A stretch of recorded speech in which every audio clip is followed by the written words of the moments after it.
From the dawn of time, there has been a fight.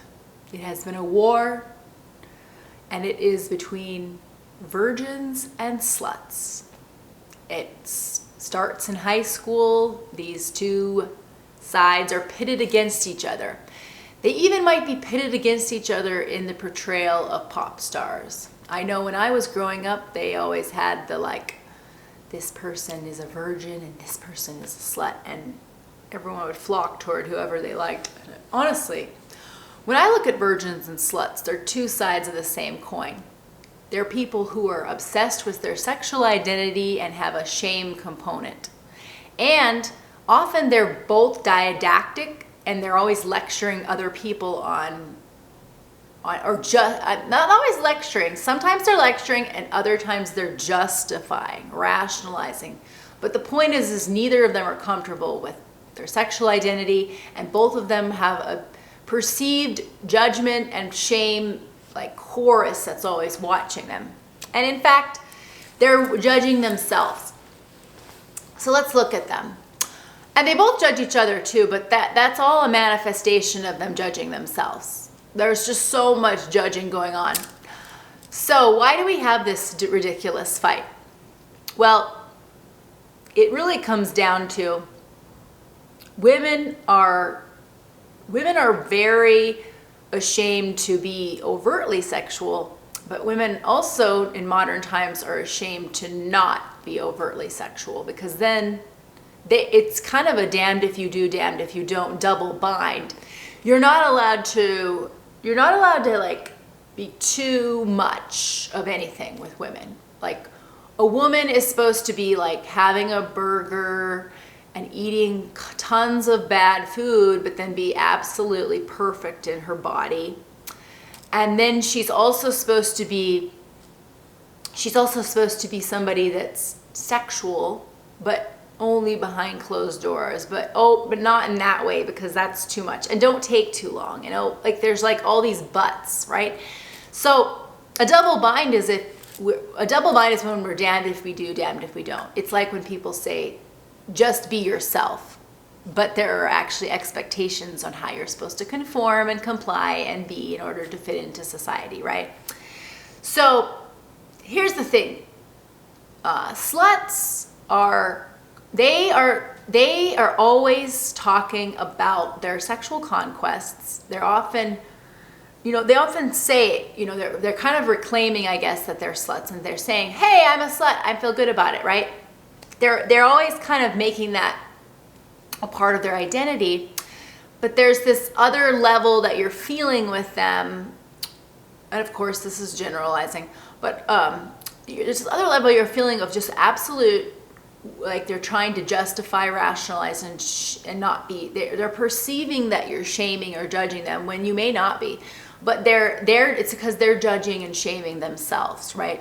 Because if they were comfortable with who they are, they wouldn't have to be they wouldn't have to obsessively talk about it, and they also wouldn't have to obsessively shame virgins. And likewise, this is exact same. Virgins are exactly the same. They are always justifying and rationalizing why they've chosen to be a virgin, or why they're behind, or why they're this, or they're thinking about it, or maybe they're either proud and then they're kind of being that smug virgin. That's rare. I think that's more of a different era, but I think that's when they kind of have the same do what I do or else. Now it's more so kind of the same, just perceiving shame and judgment and justifying.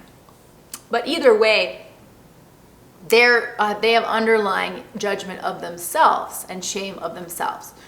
And both of these, sluts and virgins, then look at each other as, because it's the opposite, they perceive it's the opposite, but it's actually, again, they're actually the exact same.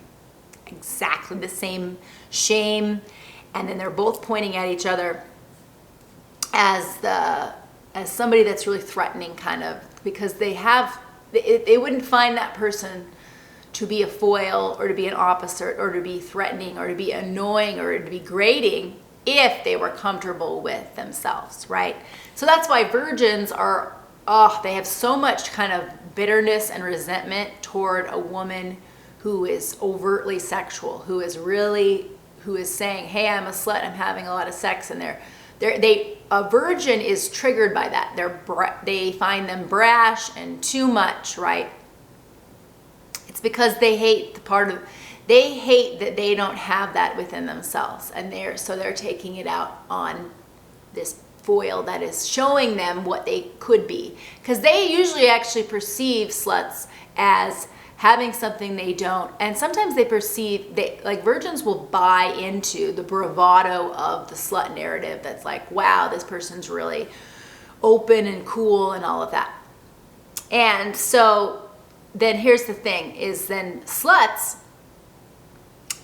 they are not comfortable with themselves as they would proclaim, because even though they're having all these stories of their sexual conquests, they actually have a lot of bitterness and resentment for the fact that they're living this life but they're not filling the void, or that they might have regret, they might have rationale, but what it all comes down to again is underlying shame and judging themselves. So they see a virgin and they look at them and they think, where do you get this level of self-control and repression? Like, that's gross. They kind of look at it with disdain, yes, but they have the same kind of thinking, how do you do that the virgin has towards sluts, the sluts have towards virgins. They think, oh, how do you even do that? Like, how do you just not give in? Why, they kind of even, there's an element of, yes, you're, complete judgment and shaming virgins, yes.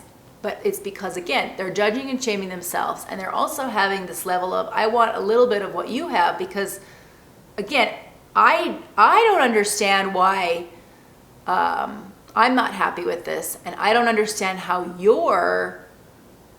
give me some of that.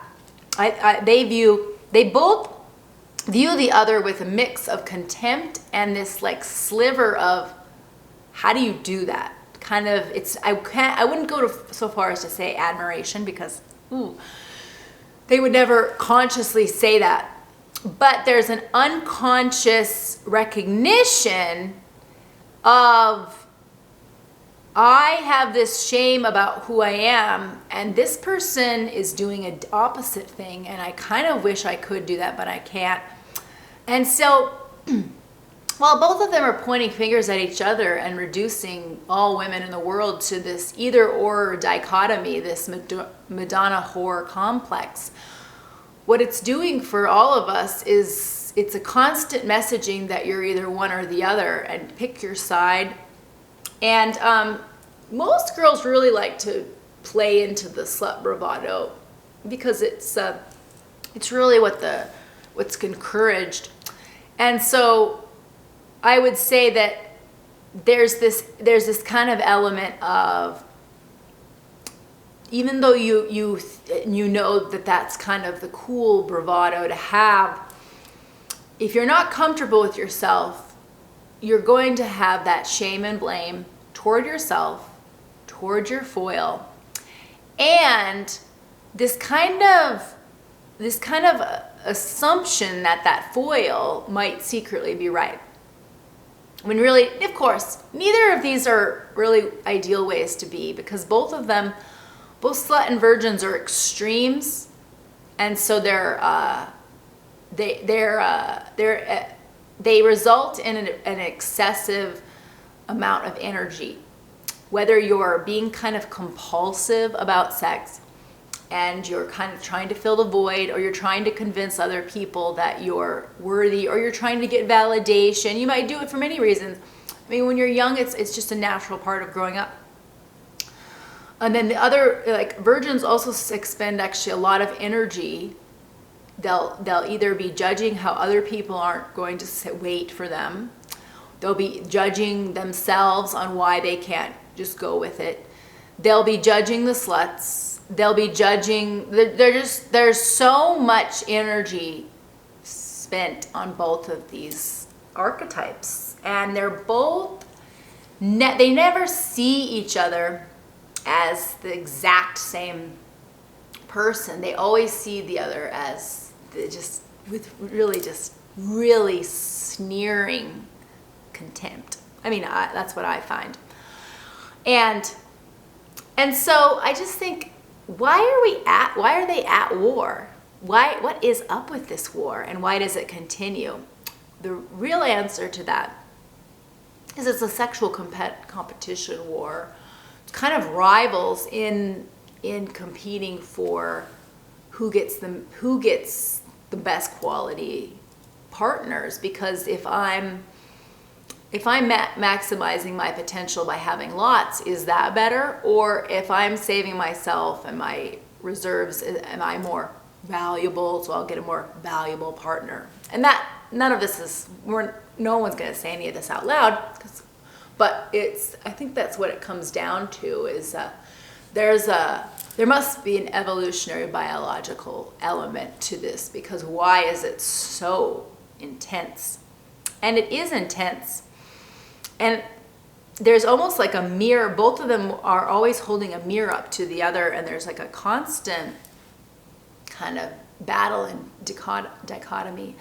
So anyway, I think it's kind of interesting, but I think it's worth realizing that both of them need to get out of this kind of making their sexual identity primary.